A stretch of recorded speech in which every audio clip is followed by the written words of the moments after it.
Hey everybody, welcome back to PlayStation Live from E3. I'm Meredith Molinari, joined by Danielle and Rich and my good friend Ramon here. They're talking about, Shadow of the Tomb Raider. So this is where Lara Croft has her defining moment of actually becoming the Tomb Raider. Talk to us a little bit how that idea got started. It started the Tomb Raider 2013. We start talking about that when we start, working on the actual reboot of the origin story. We knew where we wanted her to start. We knew where we wanted her to end, and that was the most important thing. So when we started in 2013, she was fresh out of university. She was exploring. She was, discovering what it means exactly to be a Tomb Raider. And then on Rise, that's where she really expressed and wanted to go on her own, say, I'm going to be discovering these things. And on Shadow, she's much more experienced, much more mature. She knows what she can do. She knows who she is, and this is where the game is pushing that boundaries. Where we want to go to. Before that was all about actions and consequence, but the action of other people, she had to deal with the consequence of that. And this time around, she has to deal with the consequence of her own actions. And we can see her in the footage that you guys have released online. We can definitely see she's got some super updated techniques that she's using. Talk to us a little bit about some of my favorite new features is the traversal stuff that she's doing. For the traversal, one of the things that is important for us, it's really to bring the aspect of survival, keep that, but also having a much more experienced Lara. Like, for example, on Rise, you always have to climb up, and then when you were going down, you were dropping or going down a slope to come back. So in this case here, we had the rappel down, so really going down, and that will provide a lot more control in terms of how Lara explored, and also the underwater. We're going to get to see a piece of this right here. This is so cool. Yeah, I think what's really important is that since we're showing Lara being the most confident, the most capable she's ever been, we have to make sure we're upping the stakes in every other part of the gameplay. So when you ask about traversal, yes, the world now is pushing back even more. The world is always a character in the Tomb Raider games. And so the world is protecting its secrets, so it's going to make it even more challenging for her. So there's a little bit of a, how am I going to get up there? You've got the rappel, you've got the wall run, you've got the swing. So these are all things that add a layer of difficulty to the exploration and the traversal. Nice. And now she's fighting eels in the underwater? Absolutely. Well, if you're going to, so our fans have been asking us for swimming. It's one of the things that was always a hallmark of the previous Tomb Raider games, the classic ones. And whenever we deliver something that the fans are asking for, sometimes you have to be careful what you wish for, because we're always going to view it through our modern survival lens. And so in this case, we say, all right, if you're going underwater, if you're swimming, it's going to be underwater survival. You're going to have to deal with air pockets. You're going to have to deal with piranhas and moray eels. You're going to have to think about, do I really want to explore what's down that dark cavern? Because I don't know if there's an air pocket. It might be a hidden tomb. It might be a reward. It might just be my death waiting for me. And this is all going back to the world just pushing back against you because she's so adept now, right? Absolutely. The world has these hidden pockets of secrets. It protects the truth. And Lara's one of the few people in the world that has the skills and the will to actually go and survive in those areas in order to uncover those truths. So you actually could run out of air and then just be stuck under there and die and have to start over. That's very cruel. Absolutely. Okay, so right now, are we going to see one of the tombs that are going to be in this game? Yes, this is absolutely the entrance. So what Lara's doing here is so here she goes talking about have to find the good segue. So what Lara's doing here is she is unraveling a mystery, and she knows that Trinity is hunting for this relic, and Lara wants to find it first. And this is to Dan's point when he was talking about Lara, really being on this journey where she feels like she's the only one that can take the fight to Trinity, the only one that can defeat them. That's actually going to lead to her being a little bit more aggressive and making a rash decision that's going to trigger the Maya apocalypse.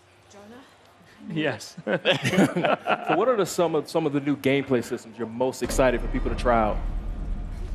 What are the most successful, and what are the gameplay systems you're most excited about? The gameplay system I'm most excited about is, I would say, about the underwater is one of the things, because not only you see it here, it's about survival and anything, but there's moments there of full exploration.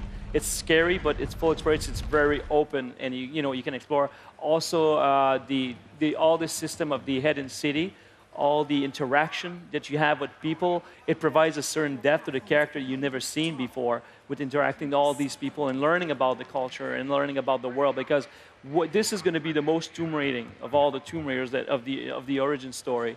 And that was important for us because that was the trajectory. So going and finding your first living, breathing tomb, that is something very special. And I also love the combat because we really, again, if Lara's going to be at the height of her experience, at the height of her skills, we have to make sure that we're upping the challenge for the player.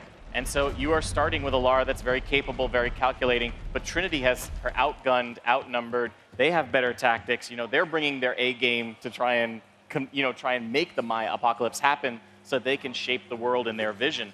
So Lara has to use a lot more tactics, and so we really increase the number of stealth options at your disposal, the number of assault options at your disposal. So you've still got choice in how you play.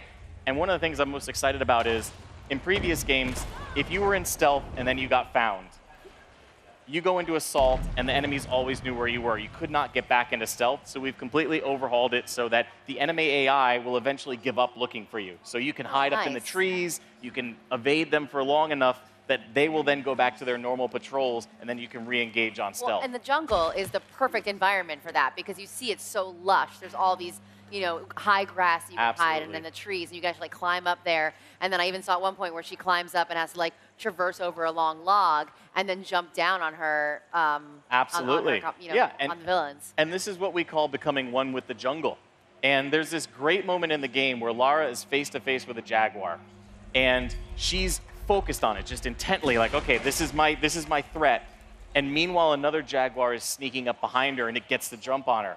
And she learns this is how the jungle operates. And so from then on, Lara becomes the jaguar woman, where she will hide in the canopy, she will hide in the lush vine walls, strike, and then disappear again. And so this idea of becoming one with the jungle means using it to Lara's advantage, using it to sow fear and chaos with the enemy, and using it so that you can even the odds against Trinity. I even saw at one point she was painting her face all in mud and getting down in there. But that's the thing. This is the fantasy of becoming the jungle, because disappearing in it, and this is the thing that you were talking about, all the options, this crazy amount of options you can do in stealth. We even redefined the way we were approaching the environment for the stealth, for example. So putting the mud gives you a lot more opportunities for you to hide and to disappear. And that's the thing that is key, because that's the ultimate, for her, the ultimate survival, the ultimate aspect of mastering the environment is all about is becoming that environment. So not only is she going to use the vine walls, but she will use more mud walls. She's going to disappear like that very quickly. So the enemies think it's not her attacking them. It's the world. It's the jungle. The animals go crazy. They start screaming. The monkeys go. Ah, ah, ah. So all this, the people are just. Trinity doesn't know. They're like, what the hell is happening? And everything we do in combat is to make Lara and the player be able to disappear. And we even add a new AI component in there where the AI doesn't look for you anymore. It looks for potential threat. So you can play with them to do whatever you want with them, like a cat and mouse gameplay type thing. They'll go where they think Lara was. And you can use that fear against the enemy. Distract them and you can distract them, nice. Or you could shoot an arrow behind a guard. He'll turn around quickly and fire where he thinks the arrow is coming from. He could maybe hit one of his soldiers. We have a crafting mechanic where you could make an arrow called the Jaguar's Fear, hit an enemy with it. He'll start to see visions, and he will then start shooting at his friends, saying, "You're one of them." So it's a great way to even the odds. Even the mud that Dan was talking about, one of my favorite moments is if you go head on with an enemy and do a takedown, if another guy is close enough to see it, he'll be like, "Oh, what's going on?" And then you can actually get a double takedown on him while he's scared, seeing his first friend get taken out. Seems like there's tons of options to take down enemies in this version of Tomb Raider. Absolutely. Tons of combat, but again, also, we really wanted to make sure that there was a great balance. We have to up the ante in everything. So we already talked about the traversal. We talked about the underwater survival. But when you talk about the hubs as well, Dan mentioned it's the biggest hub we've ever built in a Tomb Raider game. So yes, we're going to take you on that roller coaster ride. We'll give you the action. But every now and then, we're going to pause the narrative. We're going to open up the world and say, okay, explore at your pace. There is tons of side quests, tons of challenge tombs tons of people to interact with who are going to give you things to do. Social puzzles, which is a new type of experience that we have, where you have to figure out who wants what and help them get it in order for them to help you. Kind of like an RPG mechanic that you're adding into it a little bit? It's not so much an RPG as it is understanding the world and learning how, like a puzzle. You know, we look at a puzzle element in combat, in traversal, as well as in the hubs. How do I make the world do what I want it to do? That's really cool. Yeah, that's really cool. So we're starting to run out of time. What's the one last thing you want to tell everybody out there about why Tomb Raider is going to be the best ever in the franchise? Yeah, I think it's really exciting because for the fans who have been with us from the beginning, they know that this is the culmination of Lara's origin story. So this is Lara becoming the Tomb Raider she's meant to be. It's her achieving her destiny. For the new fans that are coming along who maybe didn't play the previous ones, it's great because the stakes have never been higher. This is the perfect time to jump in. This is the Maya apocalypse. This is Lara racing against Trinity to save humanity. So we're really excited for everybody to experience it on September 14th. September 14th. We don't have to wait too long. Don't wait too long. All right, Ramon, thank you so much for joining me. Danielle, Rich, thank you so much for joining us as well. All right, guys, so Shadow of the Tomb Raider comes out on September 14th. Stick around. We have a lot more coming up on Live at E3. PlayStation